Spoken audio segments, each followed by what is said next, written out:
오늘 이 시간 우리 귀한 예배에 함께 오신 우리 모든 성도들을 진심으로 축복하고 환영합니다. 인도네시아어로 인사말을 이렇게 얘기합니다. 살리맛 빠기. 네, 우리 한번 같이 한번 얘기해 볼까요? 살리맛 빠기. 네, 좀 친한 사이라고 하면 살리맛이라는 그 단어는 빼고 뒤에 있는 그 단어 하나만 얘기하면 됩니다. 빠기. 이거 발음 잘못하면 안 됩니다. 네, 우리 한번 같이 한번 얘기해 볼까요? 빠기. 빠기. 네. 정말 여러분들의 기도와 귀한 후원으로 제가 2주 동안 정말 잘 다녀올 수 있었습니다. 여러분들의 기도와 후원이 없었다면 어떻게 가서 이렇게 건강한 모습으로 올 수 있을까 생각을 하는데 정말 진심으로 이렇게 무사히 여기 와서 우리 귀한 성도들과 함께 예배드릴 수 있는 것이 큰 기쁨이고 감사인 것 같습니다. 오늘 시간에는 설교 말씀을 먼저 나누기 전에 우리 다녀온 인도네시아 선교여행 간증을 먼저 좀 여러분들과 좀 나누도록 하겠습니다. 여러분들이 아시겠지만 인도네시아는요 이런 섬으로 이루어진 나라입니다. 생각보다 인도네시아라는 나라는 굉장히 크고 넓습니다. 인구만 가지고 이야기를 해도 거의 4억 명 정도가 있는 그런 거대한 나라입니다. 제가 알기로 인구만 가지고는 세계 네 번째, 전 세계 네 번째 인구를 자랑하는 걸로 알고 있는데요. 여러 가지 섬들이 여기에 보면 이제 8개 섬으로 이루어진 것을 여러분 보실 수가 있을 겁니다. 특별히 제가 이번에 다녀오게 된 방문지는 이 8개의 섬 중에서 깔리만탄에 있는 본티아낙을 다녀온 겁니다. 깔리만탄이라고 하는 본티아낙에 달려왔는데 여러분이 심심치 않게 아마 뉴스에서 들었을 거예요. 인도네시아 수도인 자카르타가 물에 잠기게 돼서 수도를 이전 중이다라는 얘기 한번 들어보신 적이 있을 겁니다. 그 이전하려고 하는 섬이 바로 이 깔리만탄입니다. 근데 그 깔리만탄은 동부 쪽에 있는 한 지역에서 수도 이전을 작업을 하고 있어요. 우리나라의 세종시처럼. 근데 제가 방문한 본티아낙은 어디에 있냐면 서부에 그 PPT 슬라이드 쪽에 마우스를 한번 찍어 주실래요? 집사님? 네, 됐습니다. 네. 잘 넘어가는군요. 뒤로 한 번만. 네, 됐습니다. 네, 제가 다녀온 곳이 인도네시아 깔리만탄 섬의 본티아낙이라는 곳인데요.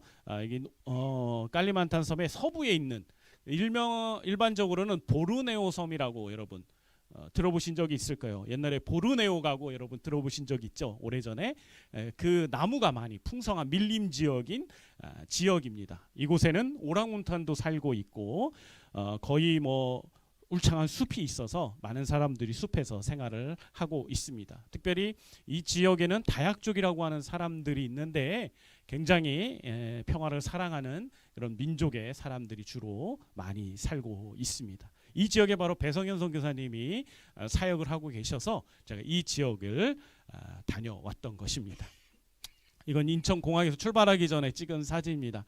여러분 자세히 보시면 아무 데서도 볼 수 없는 모습을 하나 보실 수가 있죠. 네, 목사님하고 사모님 이렇게 귀엽게 이렇게 사진 찍은 거 많이 못 보잖아요. 네. 저도 사모님이 이렇게 귀여운 모습으로 제 옆에 붙을 줄은 몰랐습니다. 그래서 제가 여러분들 자랑하려고 가져온 사진입니다. 네, 이렇게 비행기를 타고 이번에 조이풀 선교회 우리 조이풀 미션의 이사회 회장으로 섬기는 이상돈 목사님 부부가 이번에 함께 동행을 했습니다. 물론 이세현 사모님도 함께 가고 싶었지만 거기에 도마뱀이 많고 벌레가 많다는 이유로 가기를 거부하셔서 저 혼자 다녀왔습니다. 여기는 이제 인도네시아 공항에 도착한 모습이고요. 네, 그리고 밤에 저희가 12시 좀 넘어서 도착을 했는데 거의 돼서 우리 배성현 선교사님이 원래 본티아낙에서 자카르타까지 오기에는 비행기가 한 2시간 정도, 1시간 반 정도 걸리는데 저희들이 이제 초행길이고 또 밤늦게 도착하니까 그리고 또 저희들에게 또 자카르타 인도네시아를 소개해 주시기 위해서 원래는 보통 선교팀이 가면 그냥 본티아낙에서 마중하시는데 저희들을 위해서 자카르타까지 직접 나와 주셨습니다. 그래서 밤늦게 이렇게 귀한 한송을 받고 저희들이 숙소에 들어가서 이렇게 잠을 자고요. 그 다음 날 인도네시아의 국립박물관을 잠시 방문을 했었습니다. 그래서 지금 여기 복장들이 있는 분들이 인도네시아 토속 민족들 모습인 겁니다. 네, 그래서 특별히 선교사님이 그 국립박물관의 그 안내원에게 부탁을 해서 우리들을 위해서 좀 설명을 해달라. 그래서 직접 여기 보이는 예쁜 자매가 저희들을 위해서 직접 인도네시아 전체적인 그 사항들을 설명을 해주셨고 선교사님이 통역을 해주셨어요. 참 통역을 들으면서 깜짝 놀랐는데 보통 선교사님들이 어떤 일상적인 회화가 가능하기만 해도 대단하신 건데 그 나라 민족의 언어로 인도네시아어가 결코 쉽지 않은 언어인데 아주 능수능란하게 통역하시는 거 보고 깜짝을 놀랐습니다. 그래서 특별히 저희들이 덕분에 많은 것들을 인도네시아에 대해서 많은 것들을 배울 수가 있었습니다. 그 다음에 그 인도네시아 그 박물관 바로 앞에 아주 멋있는 과거 네덜란드가 인도네시아를 점령했을 때 세워진 형태의 카페가 있다고 해서 저희가 방문을 했었습니다. 그래서 이렇게 같이 멋있게 사진도 찍어봤고요. 그리고 다시 또 비행기를 타고 선교사님과 함께 그 다음 날 바로 본티아나크로 넘어가기 시작을 했습니다. 여기 보면 승합차 사진에 여러분 캐리어가 지금 몇 개가 실려 있나요? 8개. 안 보이는 친구까지 해서 9개가 실려 있는데 3명이 9개를 가져갔어요. 대단하지 않습니까? 참 놀랐는데 보통은 여러분들이 해외여행 나가 보시면 알지만 위탁 수화물 하나 거기에 이제 가지고 탈 수 있는 비행기 수화물 해서 딱 2개 정도 가능하잖아요. 근데 중국의 동방항공은 23kg를 2개를 위탁 수화물로 맡길 수가 있더라고요. 그랬는데 그 부분을 뭐 저는 잘 많이 짐을 갖고 다니는 편이 아니었는데 이번에 여러분 우리가 같이 인도네시아 아이들을 위해 준비했던 간식 있죠? 캐리어 하나에 다 들어가더라고요. 그것도 모자랐어요. 그래서 옆에다가 더 넣어서 생각보다 많은 양을 저희들이 만들어서 갔었습니다. 그래서 짐이 부족하지 않게 아주 풍성하게 잘 가져갈 수 있었습니다. 본티아나 공항에 도착을 해서 아주 멋진 광경에서 이렇게 사진을 좀 한 장 찍었습니다. 무엇보다 하늘이 멋있었고요. 여기는 다약 쪽의 옛날 정통 가옥입니다. 얘네들은 이제 아무래도 밀림에 살고 밀림이 습지대니까 기둥 같은 걸 세워서 이렇게 집을 위에다가 길게 짓고 산다고 그랬어요. 조영재님 이런 구조를 뭐라 그러죠? 건축학적으로? 기억이 안 나나요? 건축학계를 너무 많이 오래 떨어져 있었나 보네요. 원래 건축학을 전공했는데 우리 조영재가 하여튼 저도 이거 잘 기억이 좀 안 나는데 트러스트 구조인가 뭐 이런 얘기가 있는데 하여튼 이런 구조로 집이 다 되어 있습니다. 굉장히 멋있죠, 여러분들. 여기가 선교사님 댁이에요. 선교사님이 최근에 이렇게 이사를 하셔서 또 그 집에 초대해 주셔서 가서 아이들과 함께 이렇게 식사를 한 모습입니다. 우리 선교사님 부부하고 아이들도 저희 교회 온 적이 한번 있었던 것 같은데 아이들이 아주 건강하고 예쁘게 아주 잘 자라고 있었습니다. 우리가 4번째 날에는 아침에 일어나서 호텔에서 잠을 자고 로컬 식당을 찾아가서 인도네시아 현지인들이 먹는 식사를 체험을 했습니다. 근데 굉장히 맛있더라고요. 생각보다 굉장히 이렇게 먹기 힘들지 않습니다. 아마 우리 성도들 가시면 굉장히 좋아하실 것 같아요. 혹시라도 먹고 싶으면 다음에 나랑 같이 한 번 더 가는 걸로 합시다. 그리고 나서 또 우리 선교사님이 저희를 박물관으로 데려가 주셨습니다. 아무래도 우리 선교사님께서 이런 부분에 조예가 깊다 보니까 저희들을 또 이 귀한 박물관에 데리고 가셔서 이 깔리만탄 섬에 대한 그 부족민들에 대한 그런 부분들을 또 이렇게 소개해 주셨어요. 특별히 예쁜 옷을 빨간색 옷을 입고 계신 분이 관장님인데 관장님이 직접 저희들과 함께 투어를 하시면서 이 깔리만탄 섬에 있는 부족들에 대해서 풍습과 이런 것들에 대해서 설명을 해 주셨습니다. 지금 노란색 옷을 입고 있는 분들은 말레이시아 쪽, 인도네시아 말레이시아 계열의 그 인도네시아인 결혼식 복장의 모습입니다. 너무나도 참 많은 것들을 배울 수 있었어요. 생각보다 인도네시아에는 다양한 민족들이 함께 나라를 이루고 있더라고요. 근데 크게 다약족과 이 말레이시아인들 그리고 중국 화교의 친구들이 주로 이 깔레만탄섬에서 살고 있었습니다. 이제 정말 중요한 이제 본격적인 이제 선교여행을 시작을 합니다. 여러분들이 사진을 보시면 아시겠지만 굉장히 울창한 숲이 보이죠? 저희들이 이 숲을 가기 위해서 저희들이 굉장히 한 2시간 정도를 버스를 타고 선교사님 운전하시는 차량, 승합차 같은 차량을 타고 저희들이 길을 갔습니다. 사실 되게 힘든 길이었어요. 왜냐하면 이 두 기간에 아마 좀 이따가 영상에 나올 수도 있는데 그 소화의 길이라는 길이 있어요. 소화길. 뭐냐면 가만히 차 안에 앉아 있는데 소화가 저절로 돼요. 차가 왔다 갔다 왔다 갔다 이렇게 되니까 이게 이 아무래도 이 도로 포장이 잘 안 돼 있어요. 옛날 구도로 콘크리트가 없으니까 막 움푹 이러다 보니까 이 길을 이런 길을 한 30분씩 걸어가야 이 차를 타고 움직여야 되니까 너무 어려운 길이었습니다. 그래서 그런 길을 걸어서 저희들이 선착장에 도착을 했는데 참 놀라운 건요. 제가 이 선착장에 도착하자마자 엄청 쫄았어요. 왜냐하면 여러분 여기 그 오토바이 있는 사진 보이시죠? 이 오토바이 있는 사진의 길이 좁나요? 넓은가요? 그 옆에 개울에 비해 굉장히 좁죠. 선교사님이 여기서 차를 후진을 하시더라고요. 정말로 떨어지는 줄 알았어요. 개울로.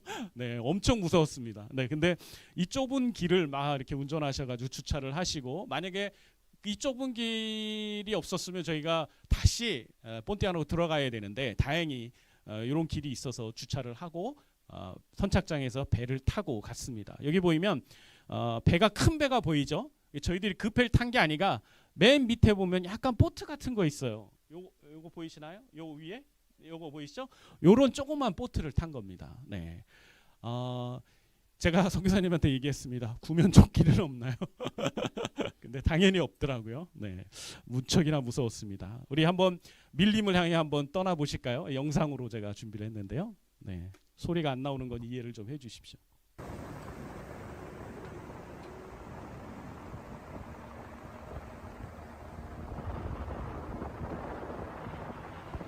이게 너무 큰 파일을 압축을 해서 넣다 보니까 조금 화질이 떨어진 것 같습니다. 네, 이런 길을 장장 1시간 반을 스피드보트를 달려가야 됩니다. 얼마나 깊은지 아시겠죠? 얼마나 멀리 갔는지. 네, 네, 한 장 넘겨보겠습니다. 네, 여기가 이제 그렇게 해서 도착한 뜨릉 땅에 있는 교회입니다. 여기가 아가페 교회예요. 아가페 교회. 정말로 땅을 밟는다는 게 얼마나 감사한지 많이 느낄 수가 있었습니다. 교회에 도착해서 우리 성도들에게 귀한 인사를 드리고 우리가 같이 예배를 드렸어요. 사실은 그날 목요일이었거든요. 그래서 사실은 교회에 뭐 특별한 행사가 없고 성도들이 이렇게 다 모일 일이 없는 건데 그냥 기도회 정도 하는 건데 저희들이 도착하는 시간에 맞춰 성도들이 이렇게 다 모여 주신 거예요. 근데 여러분 생각해 보세요. 이분이 다 뭐 타고 왔을까요? 그럼 배를 타고 온 거예요. 네. 수영하고 온 분은 다행히 없고 네, 배 타고 오고 뒤에 오토바이 타고 오신 분들이라고 하더라고요. 거의 동네 분들 그 뜨릉 땅 지역에 있는 기독교인들이 다 모인 겁니다. 이 지역에 450여 가구가 있어요. 거기에 이제 정말 얼마 안 되는 성도들이 오늘 같이 방문을 해서 예배를 드렸는데 성도들이 정말 너무나 뜨겁게 예배를 잘 드렸습니다. 이거는 이 뜨릉 땅 친구들이 특송하는 건데요. 여러분 이렇게 볼 때 이 친구들 나이가 어느 정도로 보여지시나요? 네, 학생들입니다. 학생들이에요. 네, 청년들은 어디 있을까요? 청년들은 다 돈 벌러 본티아나고로 넘어간 거예요. 거의 다. 학생들이 교회에서 이렇게 찬양팀 예배팀이 되어서 아름답게 섬깁니다. 이분들이 부르는 찬양 들어보고 싶죠? 어떻게 부르나?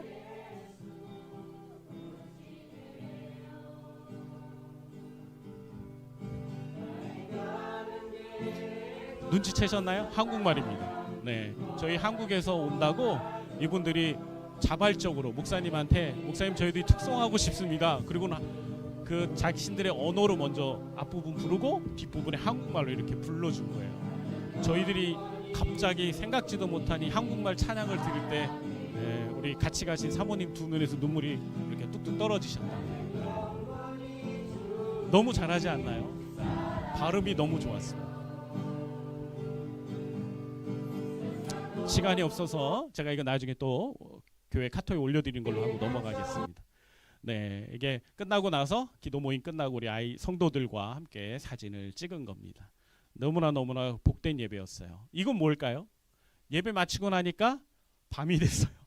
그래서 이제 또 밤을 이제 가르면서 이제 어디로 가는 거냐면 목사님 댁으로 가는 거예요. 이 뜨릉 땅 교회 아가페 교회의 다이노 목사님이라는 댁에 가서 저희가 잠을 자기도 있고 거기서 이제 저녁 식사를 하기도 해서 예배를 마치고 가는데 약간 좀 어둠이 내리는 말듯하면서 교회에서 나왔는데 금방 이렇게 어두워지더라고요.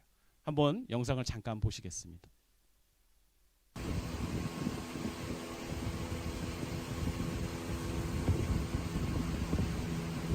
칠흑 같은 어둠이 완전히 펼쳐져 있고 목사님 지금 운전하시는 목사님이시거든요. 목사님이 이제 헤드라이트를 머리에 이렇게 끼고 길을 받치면서 이렇게 가보는 거예요. 가면서 성도들 집에 성도들 내려주고 그리고 이렇게 또 갑니다. 이것도 한 40분 정도 이렇게 배를 타고 가야만 하는 곳에 댁이 있으신 겁니다. 네. 이제 목사님 댁에 도착을 해서 우리 목사님과 함께 우리가 저녁 식사를 나누는 모습입니다. 네. 근데 사실은 엄밀히 말하면 이 사진은 아침 사진입니다. 저녁 때 찍은 사진이 없어서 네, 아침 사진을 했는데 하여튼 목사님 댁에서 이렇게 식사를 했다는 얘기입니다. 아침에 일어나니까 목사님 댁 앞에 이렇게 농사를 짓는 네, 이런 팜이 있었습니다. 그리고 그 오른쪽에 보면 보트가 있죠. 이 보트가 이제 목사님이 타고 다니시는 보트인데 이 보트도 우리 배성현 선교사님이 한국에서 후원받은 그 비용으로 마련해서 기증해드린 보트라는 얘기도 제가 들었습니다. 요거는 이제 또 다시 네, 교회로 가는 길. 아침에 뜨릉땅에 있는 그 교회 바로 옆에 유치원이 있어요. 네, 몬테소리 유치원을 무슬림들을 전도하기 위해서 세운 유치원인데 그 유치원에 방문하기 위해서 저희들이 가는 겁니다. 잠깐 보실까요? 속도가 생각보다 빠르죠. 네, 그래도 낮이니까 네, 이렇게 풍경도 보이고 네, 그랬습니다. 굉장히 빠르게 네, 가게 됩니다. 이런 길을 또 30-40분 가고 교회에 도착을 할 수 있었습니다. 그래서 저희들이 방문한 교회 바로 옆에 있는 유치원이에요. 이 아이들이 아침 7시부터 수업을 듣는답니다. 와, 날씨가 더우니까 아침 7시부터 유치원이 시작을 하고 학교도 시작을 한대요. 그리고 보통 12시쯤 끝난다고 이야기를 합니다. 네. 그래서 끝나고 나서 우리 성도들이 마련해 준 간식 예쁘게 잘 들고 있죠, 얘네들이. 네, 그러면서 우리가 사진을 또 이렇게 찍었으며 특별히 유치원 아이들에게는 저희가 2개씩 선물을 줬습니다. 네, 이게 학교 이제 가기 전에 오늘 가르쳐 주신 선생님께 감사 인사드리고 또 이제 기독 유치원이니까 성경 구절 또 같이 암송하고 선생님의 마중을 받으면서 이제 집으로 돌아가는 길입니다. 이제 아이들을 보내놓고 이제 또 교회에서 저희들 위해서 점심 식사를 준비해 주셔서 이렇게 점심 식사를 먹었습니다. 그리고 요거는 이제 또 다시 폰티아나로 돌아가기 위해서 이제 배를 타고 가려고 하는 사진이고요. 네, 영상 쭉 나오죠.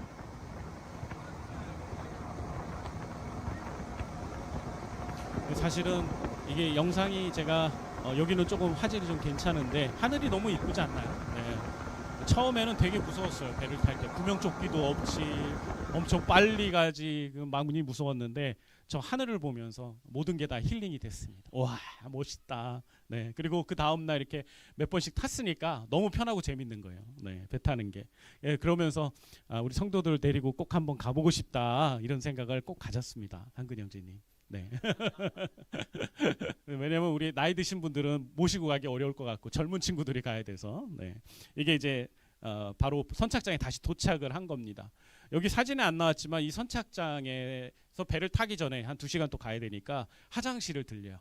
근데 그 화장실이 정말 너무나 천연의 그 아름다움을 간직한 화장실이었습니다. 뒤에는 밑에는 아무것도 없고 이게 화장실인지 아닌지 구분할 수 있는 거는 가운데 구멍이 있는 것밖에 안 돼요. 근데 저는 이걸 보고 야, 이게 이제 어떻게 화장실을 보나라고 생각이 될 정도인데 다들 이렇게 잘 보고 계시더라고요. 본래 그런 건데 이제 조금 이제 개발을 하고 돈이 있는 분들 좀 해서 화장실을 만든다고 얘기하더라고요. 하지만 그 화장실이 저희 교회에서 볼 수 있는 화장실은 절대 아니라는 거 아시겠죠? 네, 여러분 사진에 보면 뭐 중국 같은 데 보면 이렇게 뚜껑 없이 이렇게 앉아서 보는 그런 변기라고 보시면 되겠습니다.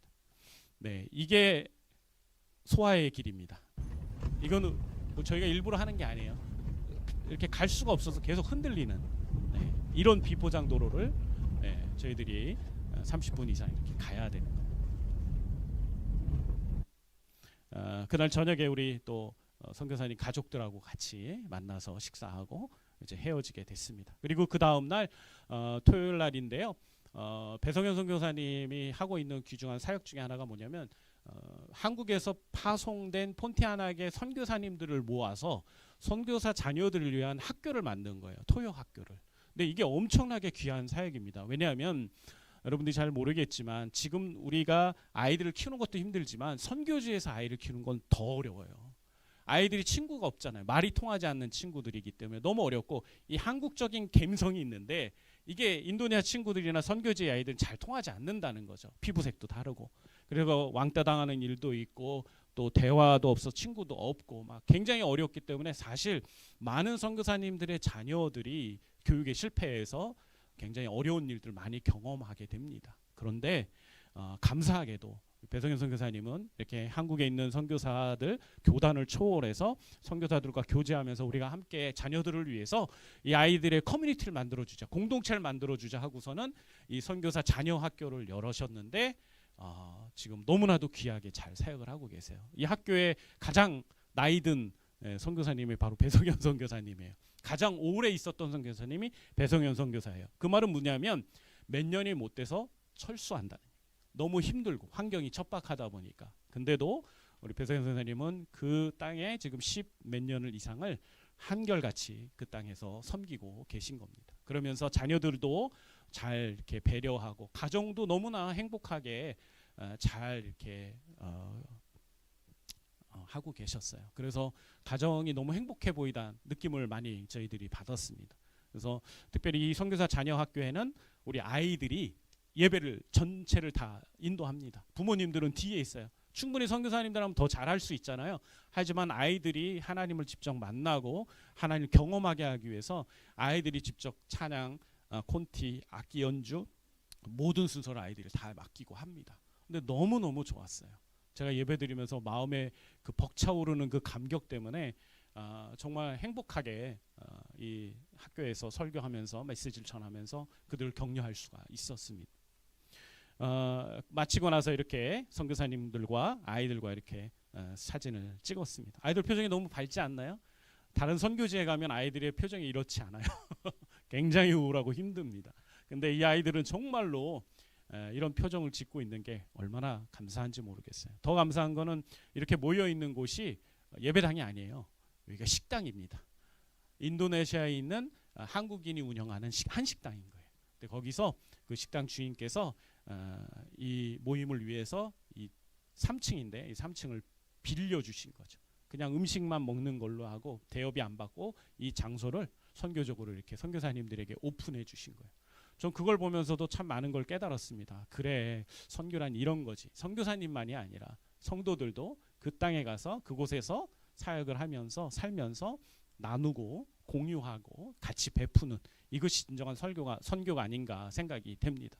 그래서 정말로 이분들 모두가 이 식당을 너무너무 좋아하고 주인과 좋은 원만한 관계를 맺으면서 이렇게 잘 섬기는, 서로 윈윈하며 아름다운 관계를 맺고 계셨습니다. 그것도 굉장히 제게 큰 도전이 됐습니다. 그리고 식사를 마치고 나서 그 오전에 점심까지 먹고 나서 그 다음에는 이제 배성현 선교사님이 개척해서 섬기고 계신 임마누엘 교회를 방문하게 됐습니다.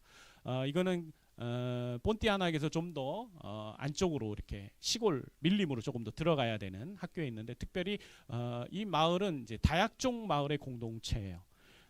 이 교회는 사실 대로변에 세워도 돼요.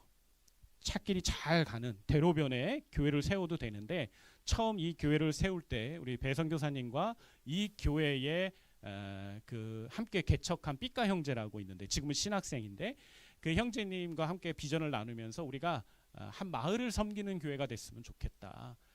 그래서 그 마을 공동체 안으로 아예 들어갔어요. 그 안에 들어가서 정말 사방이 다 마을입니다. 바로 옆집, 여기 사진 안 나오지만 바로 옆집이 마을이고 마당으로 마주보고 있어요. 그곳에서 교회를 세우면서 그곳에서 방과후 학교나 여러 가지 지역 사회를 위한 활동들을 하면서 아름답게 사역을 감당하고 계셨습니다. 저희들이 가자마자 우리 아이들이 학교 끝나고 이제 방과후 학교 하나 1교시 끝나고 나가는 길에 있어서 저희들이 함께 간식을 나눠주고 있는 모습입니다. 너무 이쁘죠? 아이들이 사랑을 듬뿍 받고 있어요. 그 뒤에 보이는 게 교실입니다.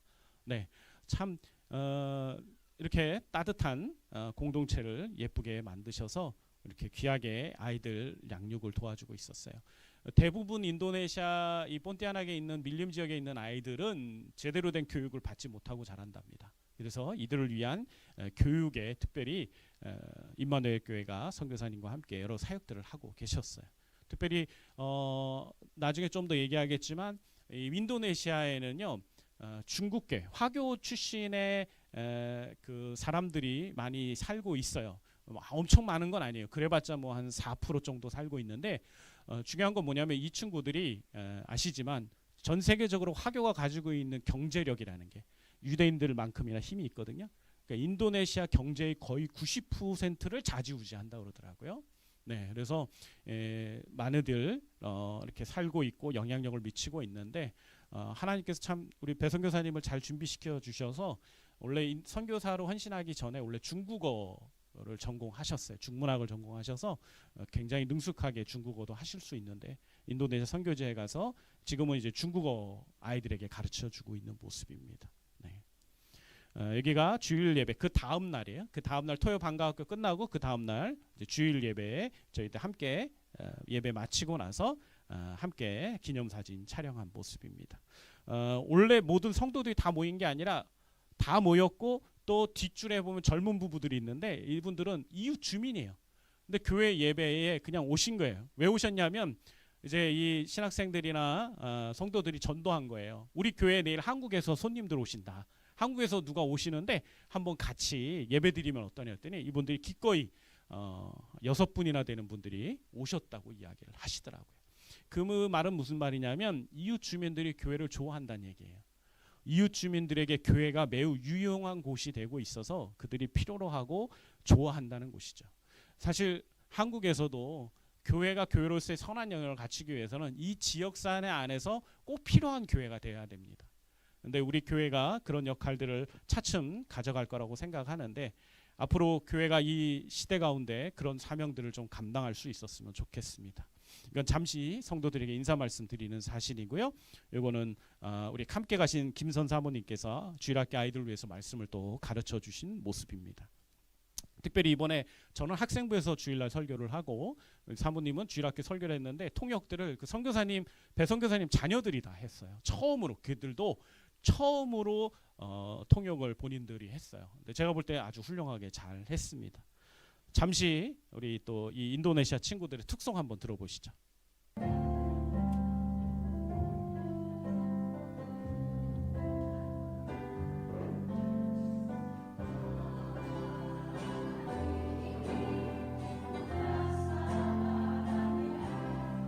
배선교사님이 웃고 계시네요.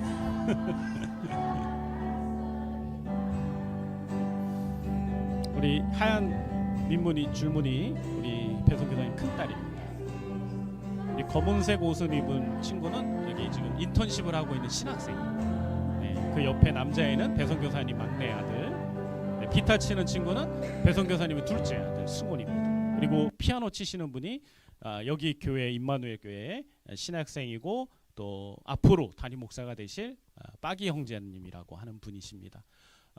배선교사님하고 성경 공부를 통해서 이렇게 아름다운 교제를 나누면서 같이 협력을 하고 선교 사역을 위해서 협력하고 있는 귀한 형제님이십니다. 주일학교에서 네, 제가 이렇게 설교하고 아이들에게 주일학교 학생부에서 설교하고 선물 나눠준 겁니다. 네. 이게 이제 예배 시간에 저희들이 성도들을 대표하는 분께 선물. 목사님 이 옷 보이죠? 네, 이게 그 선물 받은 옷입니다. 네, 그리고 사실 아침에 이걸 딱 입었는데 약간 일본 야쿠자 같은 느낌이 나가지고 조금 머뭇거렸어요. 이거 입어도 되나? 오해받기 딱 좋은데. 근데 이제 그 뭐 양복 윗도리 입으니까 좀 괜찮은 것 같더라고요. 네, 그래서 우리 빠기 형제님에게 우리 여러분들이 이렇게 후원해 주신 후원금을 제가 대신 전달하고 있는 또 모습입니다. 네, 그리고 예배 끝나고 나서 스타벅스에 갔습니다. 인도네시아도 스타벅스가 있더라고요.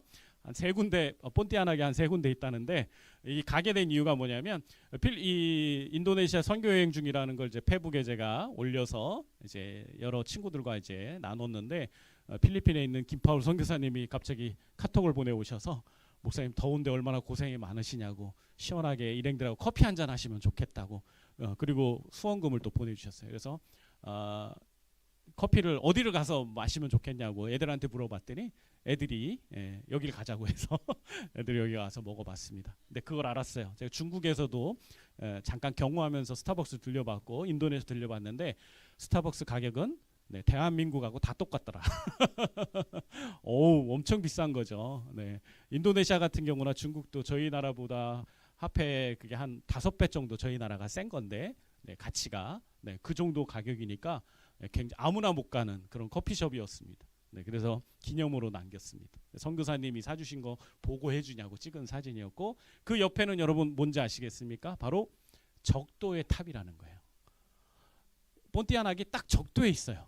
그래가지고 거기에 이제 교회 바로 옆에 있어서 우리가 교회에 가서 예배 마치고 오면서 적도의 탑에 들려서 저희들이 계란 세우기를 해봤습니다. 계란 세우기. 여러분 계란이 쓸까요, 안 쓸까요? 쓰더라고요. 정말 이게 사진이 지금 안 올라 있는데 그 선교회 밴드에 여러분 가보시면 줄 세운 계란들이 있습니다. 놀랍더라고요. 물론 기술이 필요하더라고요. 이렇게 날계란을 이렇게 돌려가지고 약간 이렇게 해가지고 세우는 건데 사실 저는 그 모서리에다가 이렇게 틈이 있는 데다가 살짝 올렸고 나머지 분들은 그 한 10분 20분 고생하면서 다들 세우셨어요. 신기한 건 적도이기 때문에 그 중력의 어떤 영향들을 받는지 그게 세워진다는 게 너무나 신기했습니다. 나중에 가시면 꼭 한번 세워보시길 바랍니다. 이거는 이제 돌아오는 길입니다. 본티아낙으로 돌아오는 길에 우리가 잠시 배를 탔는데 그 차량 채 배를 태우거든요. 잠깐 찍은 사실입니다. 항구에서. 이건 8번째 날 우리 인도 임마누엘 교회의 빠기 형제 가정에 방문을 해서 우리 사모님이 몸이 좀 안 좋으셔서 저희도 준비해간 홍삼도 좀 드리고 격려해 드리는 시간을 좀 가졌습니다. 특별히 빠기 형제님은 지금 박사 과정 중인데 영문과로 인도네시아에서 풀 장학금을 받는 분이세요. 굉장히 똑똑한 친구죠. 그러면서 온라인으로 우리 최 교수님과 우리 교수님 나오신 달라스의 학기 과정을 그대로 유지하고 있는 신학교의 온라인 THN 과정을 하면서 목회자로 준비를 하고 있습니다. 아마 임마누엘 교회를 이 모든 과정들이 마치고 나면 아마 담당하시게 될 거라고 보여집니다. 특별히 이렇게 해서 저희가 본격적인 사역들은 다 마무리하고 본래 이제 출발하기 전에 선교사님하고 조율하는 가운데서 우리가 선교사님과 함께 의미 있는 여행도 좀 하기를 원했어요. 선교사님께서 추천해 주셔서 그럼 저희 같이 가자고. 그리고는 선교사님하고 이 빠기 형제님 가정까지 방문하고 나서 바로 저희들이 도시로 휴양지, 어떻게 보면 본티아낙에 있는 사람들이 가는 휴양지를 방문하게 됐는데 여기가 싱카올이라고 하는 중국인들이 주로 있는 그런 70%나 되는 마을입니다. 가는 마을인데요. 이게 처음 중국인이 세운 집인데 아직까지 1904년에 이 집이 세워졌다는데 거기를 하나의 문화재 구역으로 만들어서 관광객들이 방문할 수 이렇게 되어 있습니다. 이 곳을 방문하면서 선교사님이 이런 고백을 하셨어요. 한 사람이 한 지역에 들어가서 그 마을 전체를 완전히 변화시키고 그리고 모든 사람들과 모든 후손들이 이렇게 잘 살 수 있도록 했다. 그러면서 우리 그리스도인의 가치가 바로 그런 한 사람이 아니겠느냐 그런 고백을 하시더라고요. 그래서 맞다고 너무너무 중요한 것 같다고. 한 사람 때문에 인도네시아의 그 지역 자체가 완전히 변화되고 그 친구들의 후손들이 그 지역에서 행복하게 살고 그 중국인 한 사람이 없었다면 그 지역이 절대 변화될 수 없었기 때문에 인도네시아나 그 당시에 네덜란드가 이제 점령하고 있었는데 그래서 표창장도 주고 그런 특별한 대우, 땅을 하사하고 이런 과정들을 했다고 그러더라고요. 여기는 이제 저희들이 묵고 있는 숙소에서 한번 이렇게 그 싱카올 지역의 전경을 한번 찍은 사진입니다. 특별히 이 싱카올 지역에는 이런 바다가 있어요. 그래서 마치 강릉 앞바다를 간 듯한 느낌이었습니다. 특별히 여기 보면 선교사님이 울고 있고 저희들이 이렇게 격려해드리고 있죠. 이건 선교사님이 부탁해서 찍은 사진이에요. 선생님이 내가 이렇게 할 테니까 이렇게 옆에서 해달라고. 저희들이 울린 게 아닙니다. 그래서 그거 보고 이제 우리가 앞으로 믿음을 향해 나가자고 뭐 이거는 이제 제가 의도한 거고 이런 작품 사진을 좀 찍어왔습니다. 특별히 여기는 그 정상인데요. 스카이 파크 알람이라고 하는 지역인데 너무 멋있더라고요. 정말 보통은 이제 한 면이 이제 바다로 해가 쫙 보이는데 정상에 올라오면 여기는 이 사방이 이게 360도는 아니지만 거의 뭐 240도 정도가 이렇게 바다로 이렇게 쫙 펼쳐지는데 너무 멋있었습니다. 네, 잠깐 영상 한번 보여드릴게요.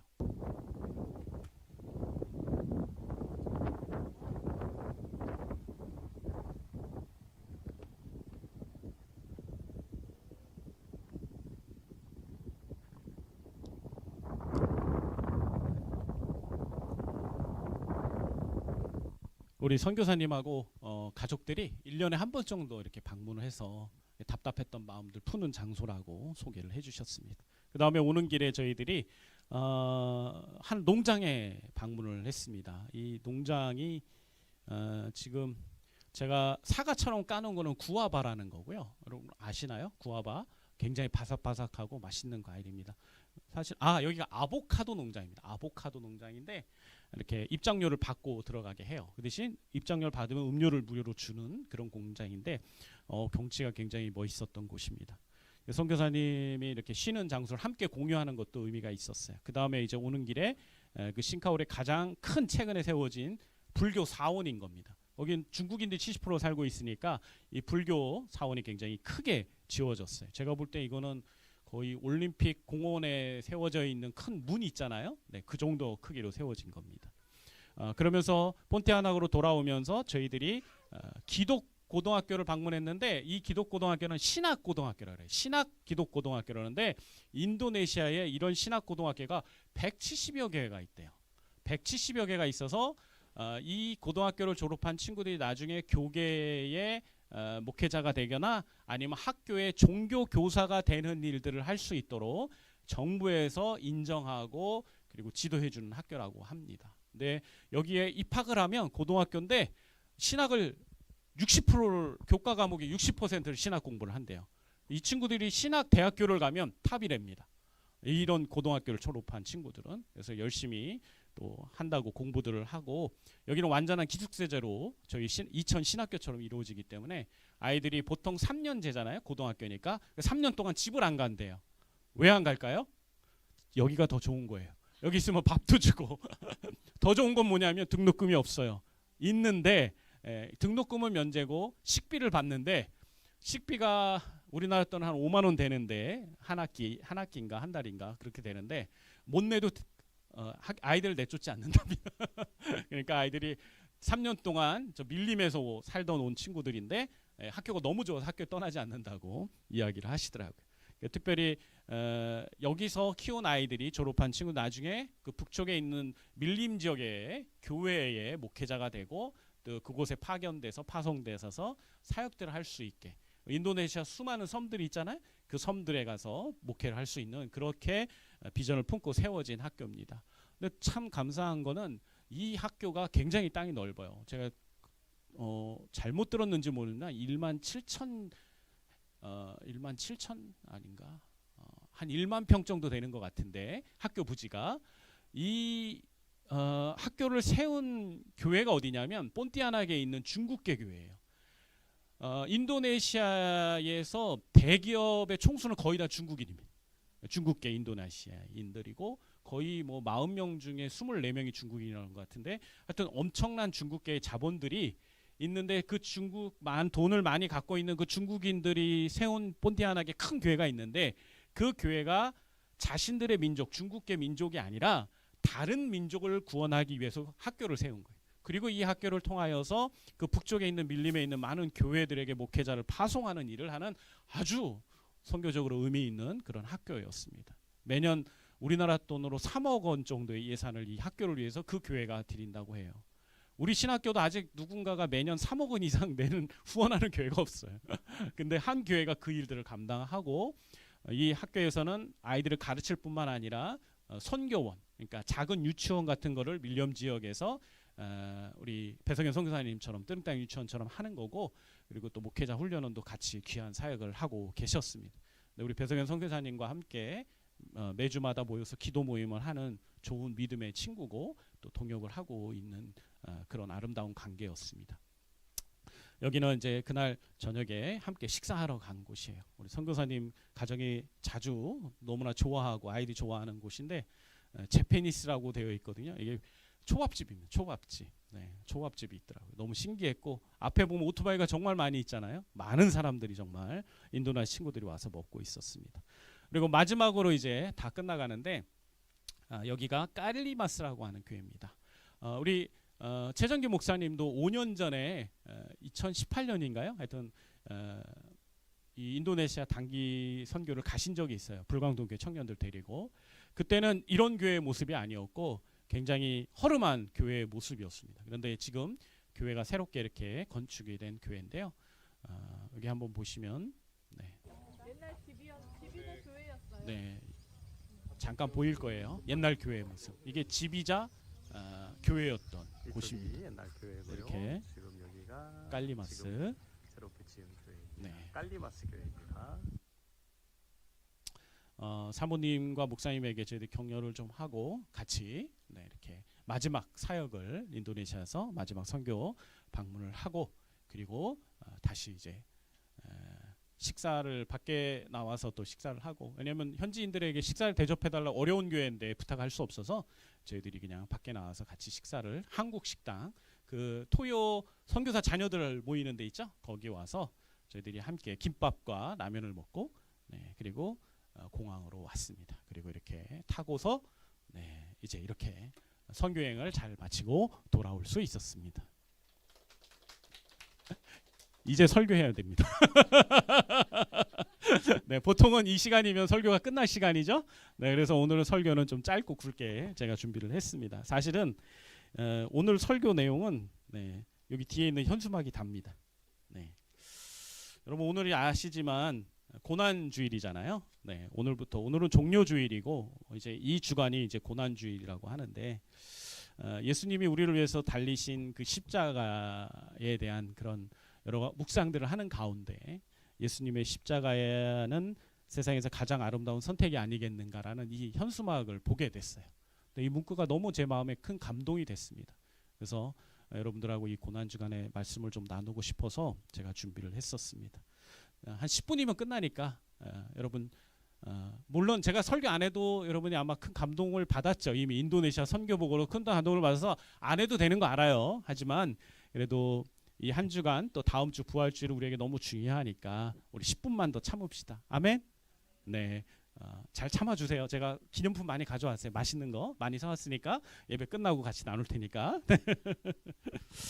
여러분들 생각할 때 세상에서 가장 아름다운 건 뭔가요? 세상에서 가장 아름다운 건 제가 밀림에서 봤던 그 멋진 풍경일까요? 아니면 그 풍경을 사진이나 영상에 담아온 그 시각물일까요? 전 그런 것보다 더 아름다운 것이 있다고 생각을 합니다. 제가 생각하는 그 아름다운 것은 뭐냐면 자신의 행복과 유익을 포기하고 남을 행복하게 하고 다른 사람을 유익하게 하는 사람들의 뒷모습이라고 저는 생각을 합니다. 그러한 사람들이 걸어온 길과 뒷모습을 보면 왜 그렇게 아름답게 보이는지 모르겠어요. 그 모습을 보면 듬직해 보이고 그리고 너무나 늠름해 보입니다. 저는 그런 사람들을 만나게 되면 너무너무 멋있는 것 같고 존경하고 싶어지는 것 같아요. 그런데 그런 사람들 모두가 이야기하는 공통적인 모델이 있습니다. 바로 우리가 믿고 있는 예수 그리스도십니다. 우리 예수 그리스도는 우리를 위해서 자신의 전부를 희생하신 분이십니다. 자신의 재능, 안락함, 즐거움, 그리고 시간. 어떻게 보면 가족과 함께 할 수 있는 시간들도 모든 것을 포기하시고 끝내는 자신의 생명마저도 아낌없이 희생하신 분이십니다. 자신의 그러한 희생과 헌신을 통해서 우리를 구원하셨고 우리로 하여금 참 행복과 진리를 발견하게 해 주셨습니다.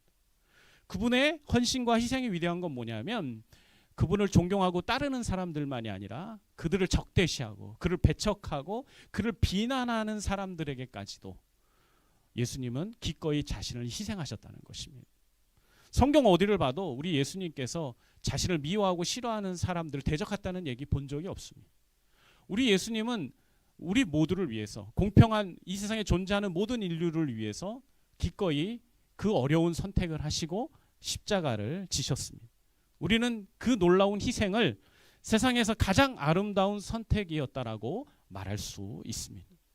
물론 어떤 사람들은 예수님의 이러한 선택을 세상에서 가장 아름다운 선택이 아니라 세상에서 가장 미련한 선택이라고 말하고 싶은 사람도 있을 것입니다. 사실 어떻게 보면 그게 맞지요. 너무나도 자신의 모든 걸 희생하고 포기하면서 그 길을 가셨기 때문에 사실 예수님이라는 의미는 예수님 안에서 찾기가 어려운 것이 아닌가, 개인적으로는 그런 게 아닌가 생각이 들 정도입니다. 아무리 인간들을 사랑하셨다고 하지만 어떻게 이렇게까지 온갖 모욕과 멸시를 참으시면서 그 길을 걸어가실 수 있으셨을까요? 왜 예수님은 그렇게 하셨어야만 했을까요?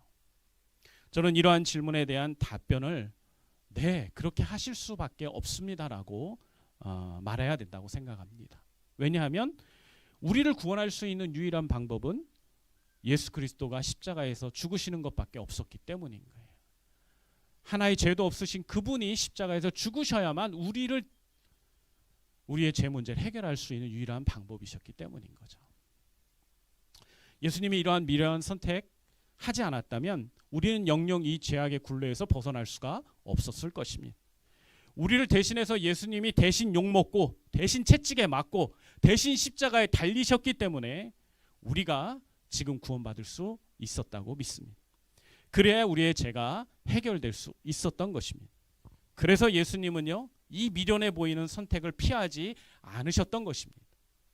그렇다고 해서 예수님이 이 선택을 너무나 즐겁고 담대하게 감당했다고 생각하는 사람들은 없었으면 좋겠습니다. 왜냐하면 예수님은 사실 이러한 선택을 하기까지 너무나 괴로웠고 고민이 됐고 할 수만 있다면 이러한 과정을 거치고 싶어 하지 않으셨다는 것을 성경이 분명히 기록하고 있기 때문입니다. 겟세마네 동산에서 예수님이 기도하셨던 걸 기록하고 있는 마태복음 26장을 보면 예수님이 이렇게 고백합니다. 내 아버지여, 만일 할만하시거든 이 잔을 내게서 지나가게 하옵소서. 그러나 나의 원대로는 하지 마옵시고 아버지의 원대로 하옵소서. 예수님은 할 수만 있다면 피하고 싶으셨던 것입니다. 우리가 성경에서 어떻게 예수님이 이렇게 하나님의 뜻을 분명히 하시는데도 불구하고 당신의 그런 바램과 욕망을 있는 그대로 원초적으로 드러내시는 것을 본 적이 없습니다. 근데 예수님은 십자가 앞에서, 십자가를 져야 하는 그 순간 앞에서 이런 인간적인 연약함의 모습을 우리에게 보여주셨습니다. 이것은 우리에게 위로가 됩니다. 예수님도 두렵고 떨리셨구나. 그러니 우리도 이 길을 선택하고 따라가고 닮아가고자 할 때 우리가 두려운 건 이상한 게 아니구나. 우리도 무서워할 수 있구나. 괜찮구나. 하지만 예수님이 내 뜻이 아니라 아버지의 뜻이 이루어지기를 원하셨던 것처럼 우리도 내 뜻이 아니라 내 욕망과 내 바람이 아니라 하나님의 뜻을 구하고 그 뜻에 순종해야겠구나라는 것을 우리가 교훈받을 수 있게 되는 것입니다. 다시 한번 얘기합니다. 예수님은 이 선택을 두려워하셨습니다. 피하고 싶어 하셨습니다. 하지만 기꺼이 우리를 위해서 이 선택을 해주셨습니다. 하나님 아버지의 뜻을 찾고 그 뜻에 순종하면서 그 십자가의 고난의 고통의 길을 담대히 걸어가신 것입니다. 억지로가 아니에요. 자원함으로 가신 겁니다.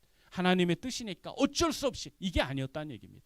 기꺼이 하나님의 뜻대로 따르겠다는 마음으로 우리를 위해서 그 십자가를 걸어가 주신 것입니다. 그래서 예수님이 걸어가신 그 십자가의 길은 세상에서 가장 아름다운 길이고 가장 아름다운 선택인 것입니다. 물론 그 길을 직접 걸어가신 예수님에게는 잔인하고 고통스럽고 버거운 길이었겠지만 예수님이 지나가신 그 뒤부터는 그 길은 세상에서 가장 아름다운 길이 되었고 우리가 그 길을 따라가면서 예수 그리스도의 참 제자로, 자녀로 세워지게 됐습니다. 이 길에는 예수님의 피와 눈물과 고통의 흔적이 남겨진 길입니다. 그렇지만 아름다운 길입니다. 우리 그리스도인들은 이 길을 따라가는 사람들입니다. 아멘이십니까? 비록 피로 물들여져 있고 채찍과 잔인함이 보여지고 개성이 펼쳐지는 고통스러운 신음이 들려오는 길이지만 그 길을 우리 주님이 우리를 구원하시기 위해서 걸어가셨다면 우리 역시 그 길을 걸어가야 합니다. 배성균사님과 같은 수많은 선교사님들이 지금 타국에 나가서 얼마나 열심히 복음 전하고 있습니까? 그분들이 그런 선택을 하신 이유는 뭘까요? 그분들 또한 예수님이 선택하신 그 선택을 하고 싶었던 것입니다. 예수님이 걸어가신 그 길을 가고 싶었던 것입니다. 주님이 가신 길이라면 나도 가야지 라는 마음으로 자기가 선택할 수 있는 더 좋은 그리고 더 유익한 자기 입장에서 좋은 것들이 있겠지만 그걸 포기하고 주님과 함께 그 길을 걸어가신 겁니다. 저는 우리 성도들도 우리에게 주어 있는 각자의 그 삶의 현장에서 주님이 가신 이 십자가의 길을 걸어가야 한다고 믿습니다. 주님이 선택하신 이 아름다운 선택을 바로 우리도 해야 된다고 믿습니다. 최소한 이번 한 주, 이 고난주간이라는 이 한 주간 동안 그 선택과 그 길을 진심으로 우리가 따라갔으면 좋겠습니다. 할 수만 있다면 매일 한 끼 정도의 금식을 하면서 스스로를 불편하게 하고 스스로를 고통스럽게 하는 선택도 우리가 했으면 좋겠습니다. 그것은 우리 주님이 우리를 위해서 걸어가신 그 고통의 길을 묵상하는 데 도움을 줄 것입니다. 먹는 금식에 혹시 어려운 분이 계십니까? 나는 꼭 먹어야 합니다. 먹어야 살 수 있습니다 하는 분이 있다면 미디어 금식도 추천해드리고 넷플릭스 금식이나 게임 금식이나 드라마 금식도 여러분들에게 추천해드리고 싶습니다.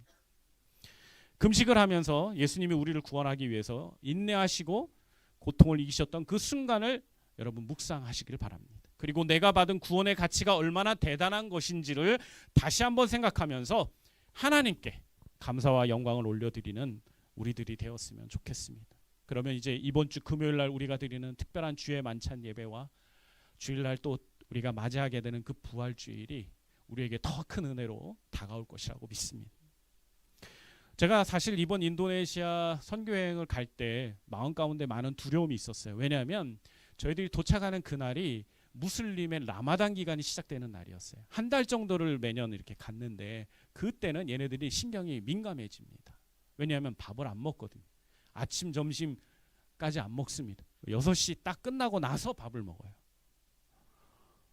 여러분도 아시잖아요. 한 번이 아니라 하루가 아니라 한 달이 한 달. 네, 얼마나 힘들어요.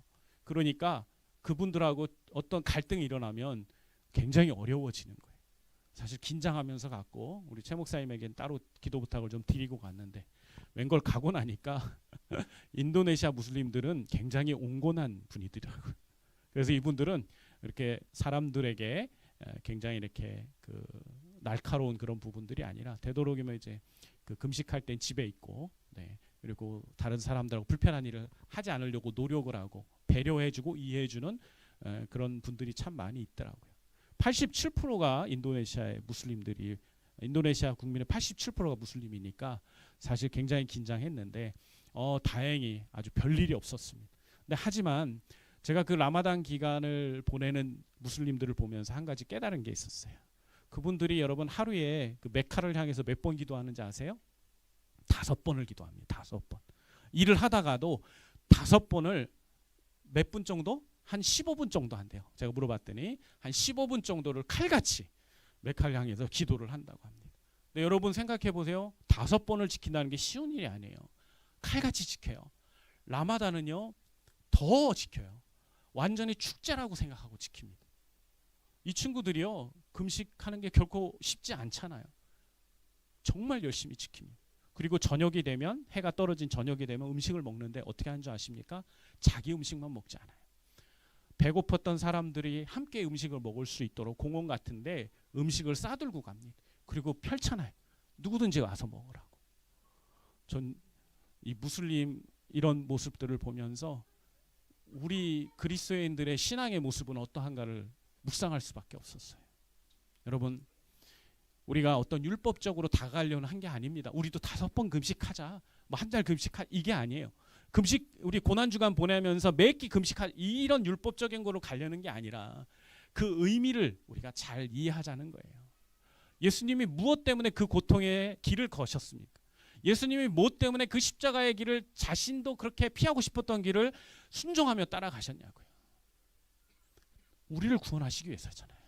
우리를 더 이상 죄로부터 그 죄의 저주로부터 우리가 영향받지 않도록 하기 위해서 영원한 죽음으로부터 우리를 건지시기 위해서, 지옥의 형벌로부터 우리를 면제시켜 주기 위해서 우리 예수님이 그 길을 선택하시고 그 아름다운 희생과 숭고한 결단들을 하신 거잖아요.